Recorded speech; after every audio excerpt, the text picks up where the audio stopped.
ठीक है, theory of scattering की हम बात कर रहे थे और थ्योरी ऑफ स्कैटरिंग में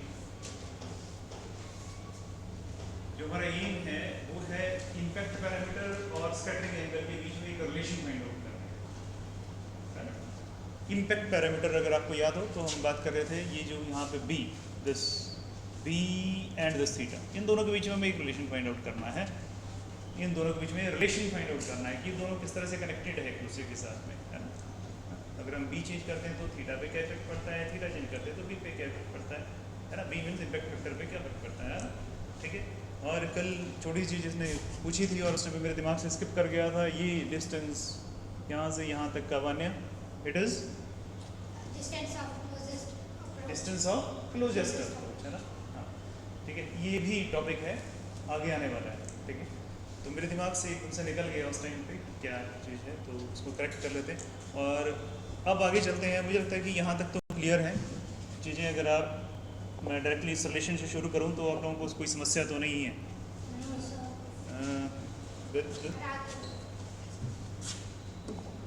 this one, this k equals to 2b tan of theta by 2, यहीं से शुरू करते हैं।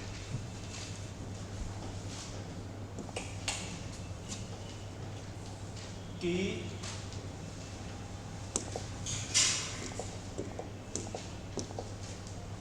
equals to 2b, next was your cotangent or tangent?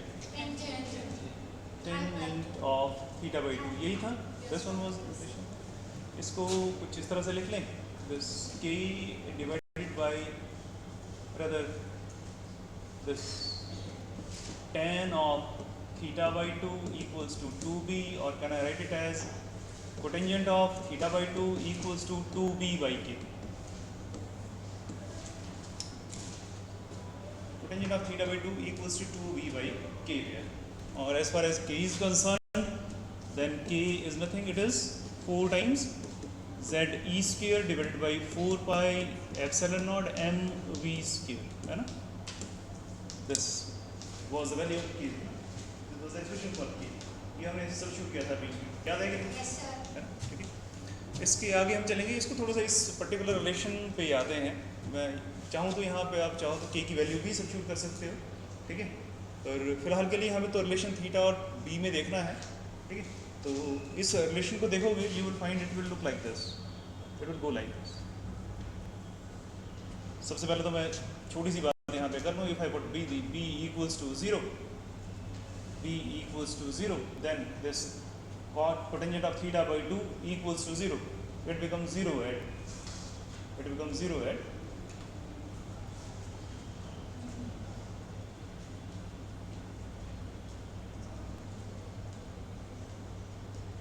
नहीं फर्क हो जाएगा क्योंकि tan थीटा होता है हमारा 0, अगर थीटा 0 है, अगर थीटा 0 है तो tan थीटा होता है 0, tan थीटा 0 होता है ना।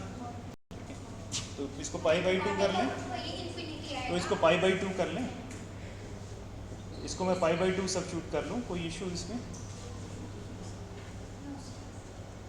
कोई इशू इसमें, तब तो ठीक आ जाएगा।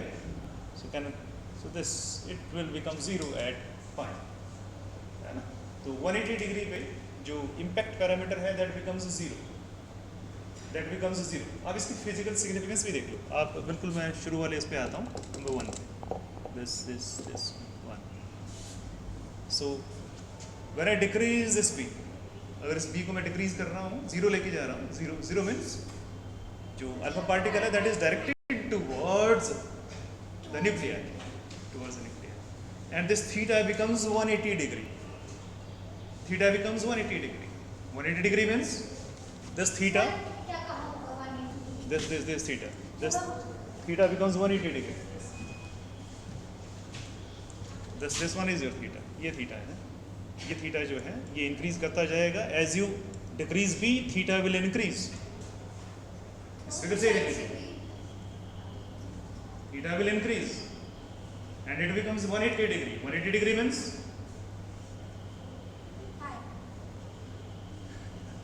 180 degree means that this alpha particle that will fly in opposite direction, fly up in opposite direction, या opposite direction में में चला जाएगा। ये तो हमें पता था रदरफोर्ड है ना, ठीक है। वही चीज़ यहाँ पे इस स्कैटरिंग थ्योरी से प्रूव भी हो गई कि नहीं, थ्योरी है अभी। आगे चलते हैं।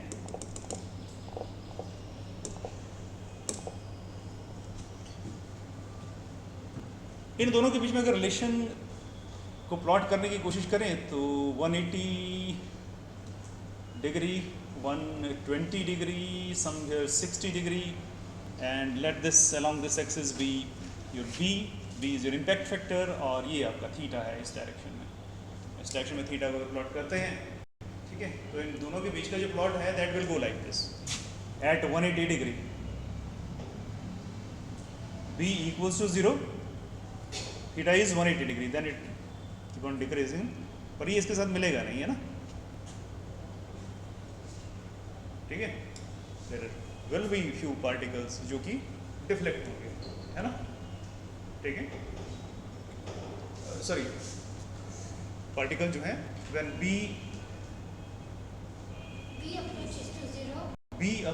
approaches to 0 then the deflection is 180 degree, but when b approaches to infinity then they will go undeviated,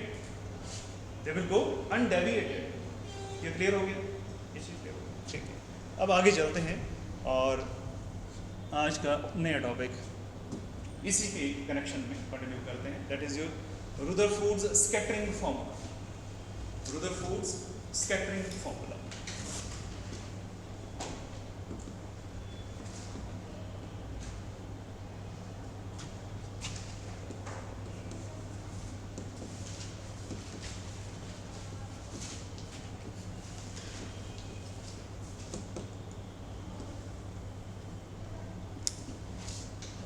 ध्यान से देखना और समझना है इसको, बहुत सारा मैथमेटिक्स इन्वॉल्व है, ठीक है। Let us take a target of thickness t। एक टारगेट ले लेते हैं जिसका थिकनेस कितना है, small t।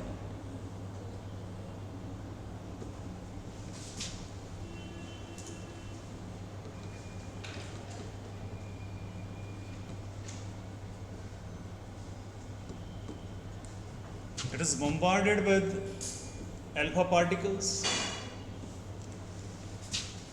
Let this n naught represents your alpha particles.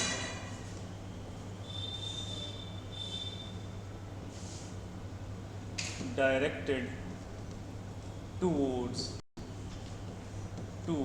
the target. N naught is the total number. Total number of target, total number of alpha particles which are directed towards your target. एक और assumption इसमें लेते हैं, small n, that this be your number of nuclei per unit volume of the target के unit volume में small m number of nuclei हैं, ठीक है। ये तीन चीजें अपने सामने रख ली हैं अपने, ठीक है। एक टारगेट है जिसकी थिकनेस कितनी है, दिस वन इज t, और इसमें it contains small n number of nuclei in unit volume. इसका अगर यूनिट छोटा सा वॉल्यूम लें, छोटा सा पोर्शन लें, यूनिट वॉल्यूम लें, तो उस यूनिट वॉल्यूम में जो नंबर ऑफ न्यूक्लियाई हैं दैट इज स्मॉल m। छोटे से क्वेश्चन में number of nuclei per unit volume of the target की बात कर रहे हैं। उस टारगेट के अंदर जो न्यूक्लियाई हैं यूनिट वॉल्यूम में कितने हैं, एज्यूम करती है स्मॉल n है। n नॉट वो number of particles, alpha particles, total number of alpha particles हैं जो हमने उसके ऊपर बॉम्बार्ड किए हैं, ठीक है, उसके टारगेट की तरफ है, ठीक है, क्लियर। अब इसी टारगेट का एक छोटा सा प्रोसेक्शन ले लेते हैं, small area projection whose radius is b. B is the impact parameter. B is the impact parameter.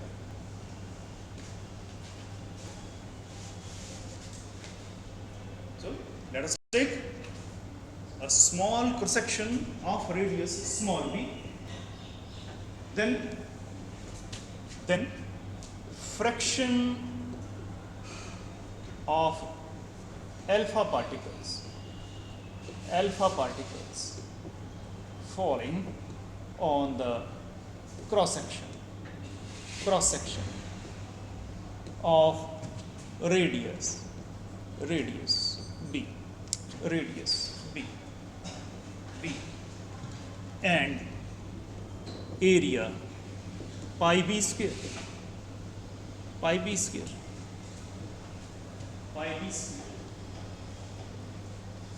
हम उस फ्रैक्शन की बात करेंगे कि कितने एन नॉट तो टोटल है ना, एन नॉट का कुछ पोर्शन जो है वो इसके ऊपर आ रहा है, कुछ पोर्शन, कुछ number of particles, alpha particles इस क्रॉस सेक्शन में से पास करेंगे, ठीक है। उस फ्रैक्शन की हम बात करेंगे, ठीक है। उस फ्रैक्शन को कैसे फाइंड आउट करेंगे, उसे लिखेंगे F equals to that will actually depend upon the number of nuclei present there. इस एरिया में इस छोटे से क्रॉस सेक्शन में कितने न्यूक्लियाई हैं, so number of nuclei per unit volume multiplied by volume of the given cross section of radius small b, ठीक है। जो फ्रैक्शन इसमें से ये that can I write it as small n multiplied by the volume,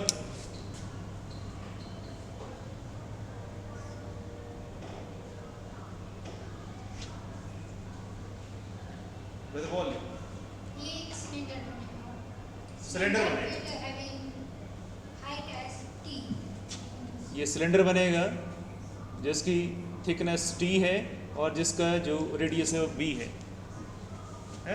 so can I write it as pi b square multiplied by t, is it okay? So this is the fraction, rather इसको falling ना कह के अगर मैं इसको यहाँ पे जो वर्ड यूज करूँ दैट इज स्कैटर्ड, फॉल भी कर रहे हैं और वहां से स्कैटर भी कर रहे हैं, वो फॉल करेंगे और स्कैटर करेंगे इस एरिया से, इस क्रॉस सेक्शन में, ठीक है। So this fraction get scattered from this cross section, इसे फॉल कर रही है और यहाँ से स्कैटर कर रही है, आगे निकल रही है ना, इसमें से आगे निकल रही है, इज इट ओके? ध्यान से सुनना और समझना, मैं फिर से बता देता हूँ। एक टारगेट है जिसकी थिकनेस t है, जिसके ऊपर हम n not number of particles को, अल्फा पार्टिकल्स को बम्बार्ड कर रहे हैं, ठीक है। और हमने ये एज्यूम किया है कि इस टारगेट के अंदर जो है एक यूनिट वॉल्यूम में small n number of nuclei है, यूनिट वॉल्यूम में, ठीक है। पर हमें सबसे पहले क्या देखना है, फ्रैक्शन हमें फाइंड आउट करनी है कि इस क्रॉस सेक्शन में से कितने पार्टिकल्स हैं जो स्कैटर कर रहे हैं, तो वो स्कैटर करेंगे जो उसके अंदर एंटर करेंगे, जो उसके ऊपर फॉल करेंगे, ठीक है, वही स्कैटर करेंगे। तो हमने वो निकालने के लिए क्या किया, हमें ये तो पता था कि नंबर ऑफ न्यूक्लियाई कितने हैं उसमें यूनिट वॉल्यूम में, ठीक है, उसको हमने उस वॉल्यूम से मल्टीप्लाई कर देना है, इस वॉल्यूम से, जिसका एरिया ऑफ क्रॉस सेक्शन कितना है, that is pi b square, is it okay? ठीक है, तो हमने ये वॉल्यूम है भैया, ये एक्चुअल में क्या रिप्रेजेंट कर रहा है, volume, this is number of nuclei, है ना। वॉल्यूम से मल्टीप्लाई किया तो हमें क्या दे देगा, फ्रैक्शन दे देगा, ये हमें क्या दे देगा, फ्रैक्शन दे देगा, इतना नंबर ऑफ पार्टिकल्स यहाँ से क्या कर रहे हैं, स्कैटर कर रहे हैं, is it okay? Is it okay? ठीक है, चलिए अब इस फॉर्मूला से देखिए एक और चीज यहाँ पे ऐड हो जाती है, ध्यान से देखना था, इधर देखो, सामने देखो, इधर देखो, we have included b here, b is your impact parameter and we know the expression for b, so substitute for that. So can I write it as f equals to n, rather can I write it as n t pi, what about b square? b square is your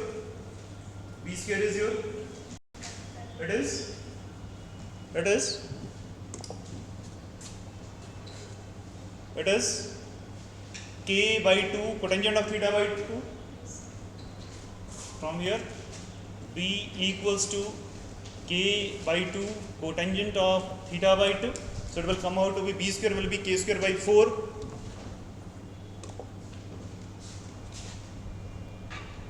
k square over 4 cotangent square theta by 2।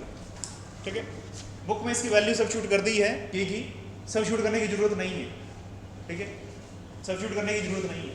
ठीक है, हमारा काम वैसे भी बन जाएगा। तो ये आप देख लीजिए, we have a relation between fraction and the theta there, right?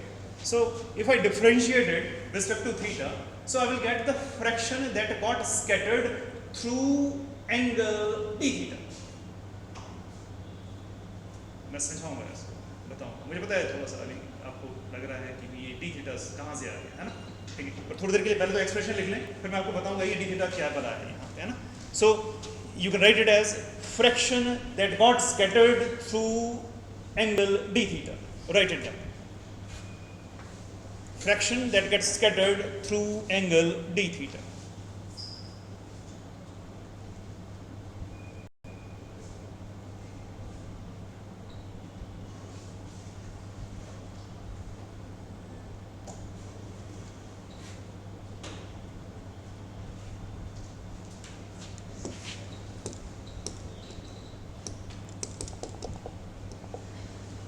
D. So that will be given by df over d theta equals to, आपने लिख लिया ना इसे, this is a fraction that got scattered through angle d theta, ना? So df by d theta simply से differentiate कर लीजिए. So can I write it as n t pi k square over 4, k square में भी आपका क्या है, z e square 4 z e square divided by 4 pi epsilon naught m v square है, तो it is independent of theta. तो उसको भी हमने यहाँ रख लिया। तो डिफरेंशिएशन होगी सर इसकी किसकी, कोटेंजेंट स्क्वायर थीटा बाई 2 की। So can I write it as 2 times this cotangent theta by 2 and cosecant square theta by 2 and the differentiation of theta by 2 also. So that will be 1 by 2, 1 by 2. This 2 cancels with 2 here. So definitely can I write it as a df equals to nt pi k square by 4 cotangent of theta by 2 and cosecant square theta by 2. Let this be equation number, let this be equation number, कुछ ले लें ऐसे, let this be 1, let this be equation number 2, let this be equation number 2. Is it okay? कोई confusion है इसमें?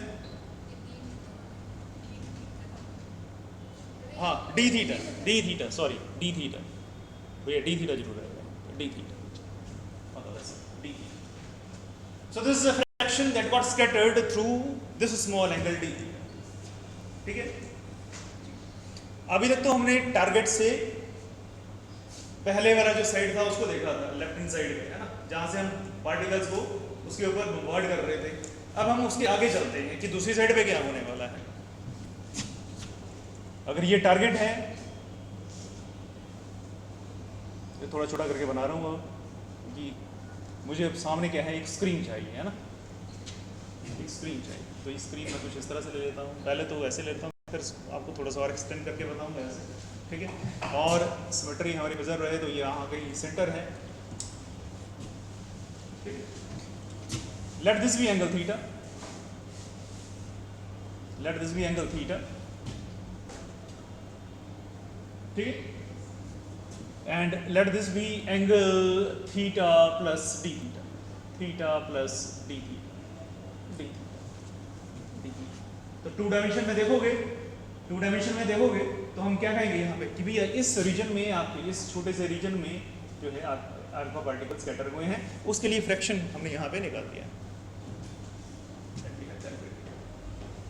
ये जो fraction आया है ना, नंबर ऑफ पार्टिकल्स वो स्कैटर हुए हैं, वो कहाँ पहुंचेंगे, आके स्क्रीन में यहाँ पे हिट करेंगे, ये जगह पे हिट करेंगे।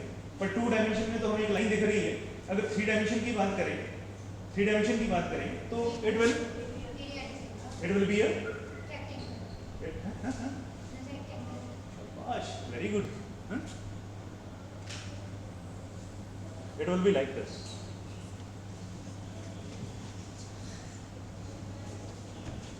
समझ में आ रही बात कि नहीं? ये इसका सेंटर है, यहाँ से ये थीटा है और ये थीटा प्लस डी थीटा है, ये थीटा प्लस डी थीटा और ये थीटा है। ठीक है, समझ में आ गया नहीं? ठीक है, तो इस पोर्शन पे आपके सारे के सारे जो पार्टिकल्स हैं वो पढ़ने वाले हैं भैया।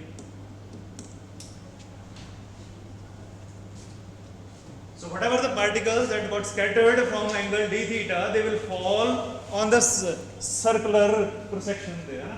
ये क्या बोलेंगे मैसेज? सर्कुलर रिंग मूवमेंट में, है ना? ठीक है, ठीक है, सर्कुलर डिस्क बोलेंगे, डिस्क कह सकते हैं, डिस्क भी नहीं कहेंगे, है ना? ठीक है, तो इस पर्टिकुलर पोर्शन में, इस पर्टिकुलर पोर्शन में Is it okay? Is it okay? आगे चलें।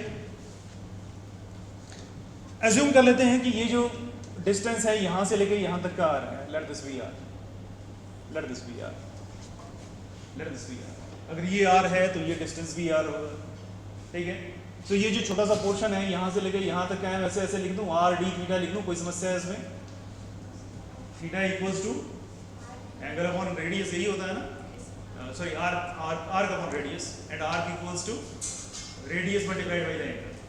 सो ये जो आर्क है छोटी सी, that is R into D theta, R into D theta, ठीक है। अब दैट मीन्स ये जो पोर्शन है, this one is your R D theta, इसकी जो थिकनेस है आर डी थीटा है। ये जो डिस्क है इसकी जो थिकनेस है वो कितनी है? आर डी थीटा है, ठीक है, ठीक है। और अगर मैं इसके अंदर वाले इस पोर्शन की बात करूं, इसकी रेडियस की बात, इसकी सर्कमफ्रेंस की बात करूं, तो circumference that will come out to be, देखिए यहाँ से अगर मैं परपेंडिकुलर ड्रॉप करता हूँ इस पे, this is R, it is very close to, अगर ये माने कि ये जो बहुत क्लोज है इसके, बहुत क्लोज है इसके, so it can be written as R sine of theta. कोई समस्या है इसमें? आप बताइए। Perpendicular that can be written R sine of theta, जिसे हम आर कॉस ऑफ थीटा लेते हैं, this one is R sine of theta, ठीक है, ठीक है। तो अगर इस सर्कमफ्रेंस की बात करें, इसकी सर्कमफ्रेंस की बात करें, तो can this circumference that will be 2 pi R sine of theta. कोई समस्या? इसकी सर्कमफ्रेंस कितनी होगी? 2 pi R sine of theta. Is it okay? ठीक है। So area on the screen, किसकी बात कर रहे हैं? अब स्क्रीन की बात कर रहे हैं। Screen eight which the alpha particles scattered between theta and theta plus d theta fall. That is given by, let it be represented by capital A, and it will be given by, अब इसका area निकालेंगे तो कितना आएगा बेटे? अगर इसका area मुझे निकालना है तो क्या, that will be हमारे पास सर्कमफ्रेंस है और ये थिकनेस भी है, तो this circumference multiplied by the thickness, that will be the area. ऐसे निकालते हैं ना। So approximately it is your 2 pi R sine of theta, this whole multiplied by this R D theta, the thickness R D theta, इस disc की thickness multiply कर ले तो area, ये वो एरिया है जिसके ऊपर जो पार्टिकल से जो स्मॉल थीटा पोर्शन में से आ रहे हैं, है ना, फॉल कर रहे हैं। So this is the area. तो इसको थोड़ा सा और लिख लें यहाँ पे, can I write it as 2 pi R square sine theta d theta, d theta,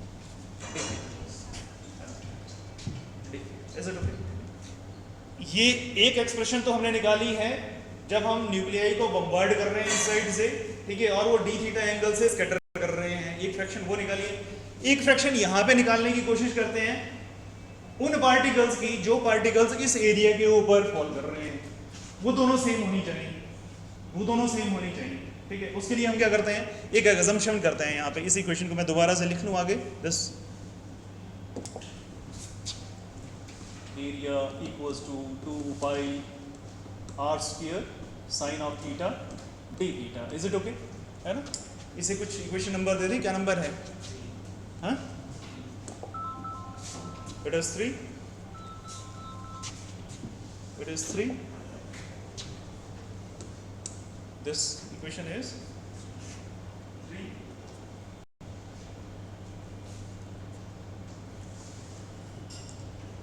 Equation number 3.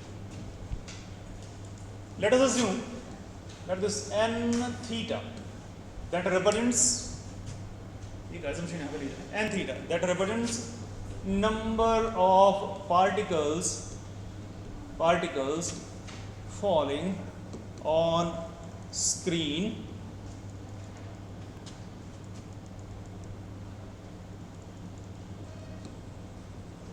per unit area और number of particles per unit area falling on screen, जो स्क्रीन के ऊपर फॉल कर रहे हैं उसके यूनिट एरिया के ऊपर फॉल कर रहे हैं, ये हमने अज्यूम कर लिया, दैट वी अज्यूम, ठीक है, उसके यूनिट एरिया की बात फिर समझ में आ रही है कि नहीं आ रही है। इस स्क्रीन की बात कर रहे हैं, ये जो स्क्रीन के ऊपर इसके यूनिट एरिया की बात कर रहे हैं, उस यूनिट एरिया में हमने अज्यूम कर लिया कि उसमें कितने हैं n theta number of particles are falling किसी थीटा एंगल के ऊपर, ठीक है, ठीक है, this is the number of particle falling on unit area. पर हमारे पास टोटल एरिया जो है उस डिस्क का कितना है जिसके ऊपर थीटा और डी थीटा के बीच में आ रहे हैं, that is given by capital A, that is given by capital A. So number of particles that fall on screen within the region theta and theta plus d theta, that will be equal to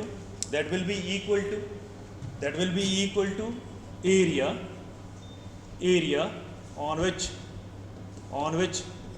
these particles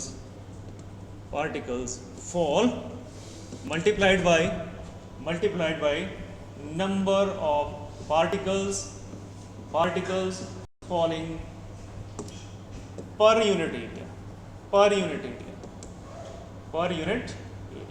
unit area में कितने बढ़ रहे हैं उसको अगर हम total area से multiply करते हैं, that will give me the total number of particles falling on that disc. उस डिस्क के ऊपर जितने भी पार्टिकल्स फॉल कर area on which these particles fall, कौन से पार्टिकल, दीज मींस जिनकी हम बात कर रहे हैं ना थीटा और डी थीटा के बीच में, these means theta and theta plus d theta के बीच की बात कर रहे हैं, ठीक है, इज इट ओके। तो एरिया ये कौन सा एरिया है, ये कैपिटल ए है, multiplied by this n theta, can I write it like this, is it okay। Unit area में जितने फॉल कर रहे हैं multiplied by the area, that will give the total number of particles falling on, ये clear है, ठीक है। अगर हम फ्रैक्शन की बात करें यहाँ पे, तो फ्रैक्शन कैसे लिखेंगे, that can be written as df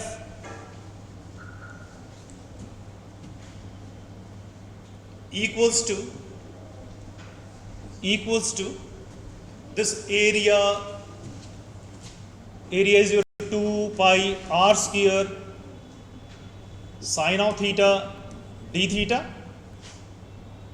and this number n theta divided by the total number of particles which are falling on the target, that will give the fraction। ये तो पार्टिकल दे रहा है ना हमें, sin theta fraction निकालना है तो क्या होगा, वो टोटल में से होगा जितने उसके ऊपर टारगेट के ऊपर फॉल कर रहे थे, तो divided by n not there, तो ये let this be equation number 4। तो अब ये दोनों चीजें सेम होनी चाहिए। अब फिर से मैं थोड़ा सा वापस आता हूँ, देखो लास्ट कहाँ कर रहे थे हम, यहाँ पे बात कर रहे थे ना, ये पोर्शन वो है जहाँ पे हम किसकी बात कर रहे हैं, हमने क्या किया, टारगेट से पहले बॉम्बार्ड किया, बॉम्बार्ड करने के बाद एक क्रॉस सेक्शन लिया, उस क्रॉस सेक्शन में से देखा कि this much number of particle, this fraction gets scattered through or that gets scattered with an angle d theta angle के बीच में से ये रिफ्लेक्शन जो है ये स्कैटर हो, ठीक है। तो ये इक्वेशन नंबर 2 है हमारे पास। और अब क्या किया हमने, स्क्रीन के दूसरी साइड पे चले गए, ऑन द अदर टारगेट के दूसरी साइड पे चले गए, स्क्रीन के ऊपर ये जो डी थीटा में से पार्टिकल जा रहे हैं तो स्क्रीन के ऊपर कहाँ पड़ेंगे, है ना। तो वो सबसे पहले देखा तो वो तो डिस्क के ऊपर, उस डिस्क का एरिया निकाल लिया, उसके साथ में हमने ये भी अज्यूम कर लिया कि भैया यूनिट एरिया पे कितने पार्टिकल पड़ेंगे, उससे मल्टीप्लाई कर दिया, उससे में क्या मिल गया, total number of particles falling on that area. अगर फ्रैक्शन निकालना है तो हमने टोटल में से टोटल से उसको डिवाइड कर दिया नॉट से, तो हमारे पास फ्रैक्शन आ गया। तो ये दोनों इक्वेशन सेम होनी चाहिए, कि नहीं। So equating equation number 2 and that, कौन सी इक्वेशन है, equation number 4। So equate equation number 2 and 4। So equating equation number 4 and 2.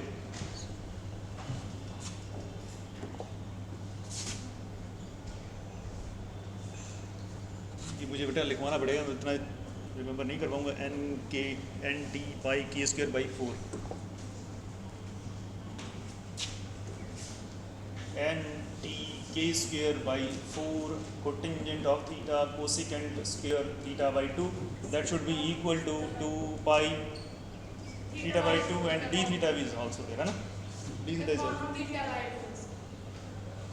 cot theta by 2, and this one is 2 pi r square sine of theta, and this n theta d theta is also there divided by n naught there, n naught there. Is it okay? ये ठीक है, कुछ बचा तो नहीं इसमें, कुछ रहा तो नहीं इसमें? Is it okay? तो यहाँ पे जो this particular value पाई रह गया भैया, पाई भी है इसमें, n t पाई भी है, pi is also there. So this pi that cancels with the pi there, and what else is there? कुछ और भी है जो कटेगा आपस में, d theta. d theta will cancel with d theta there. हम भी कम करते हैं. I just take this n theta on this side. n theta जिस जो हमें find out करना है, number of particles that get scattered through angle theta. So n theta equals to on the other side it will be n t k square by 4, and what else is there? This one n naught is there, n naught, and this 2 that also goes in the denominator, 2 multiplied by 4 there, r square is also there, so r square in the denominator there, sine theta is there. So can I write it as cotangent theta by 2, that can be written as your cos theta by 2 divided by sine theta by 2. This cosecant square can be written as sine square theta by 2, and this sine theta that goes from here to the denominator, it can be written as 2 times sine theta by 2 cos theta by 2 there. This cos theta by 2 cancels this one, and it will come out to be n theta equals to n t k square n naught divided by this 4 multiplied by 4, 16 r square, and this one is 1 divided by sine 4 theta by 2 there. This is the final relation, Rutherford's scattering relation. So this much number of particles, alpha particles, they got scattered through angle theta.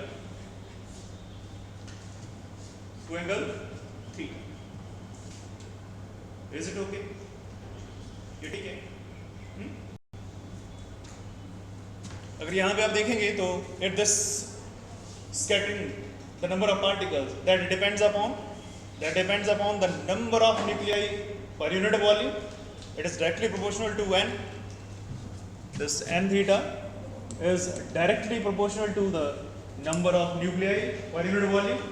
It is directly proportional to the thickness of the target. It is directly proportional to the thickness of the target. अगर इस k square को open करोगे तो वहाँ पे होगा z e square लिखा हुआ है ना, so it is directly proportional to z e square, square of that. k open करोगे तो z e square है होगा ना, उसका भी square है, and it is inversely proportional to, rather can I write it is directly proportional to 4th power of cosecant theta by theta. Is it okay? This is your Rutherford scattering formula. यहाँ पे इसको close करते हैं आज, ठीक है? थोड़ी इसकी डिस्कशन है, उसको कल देखते हैं ना।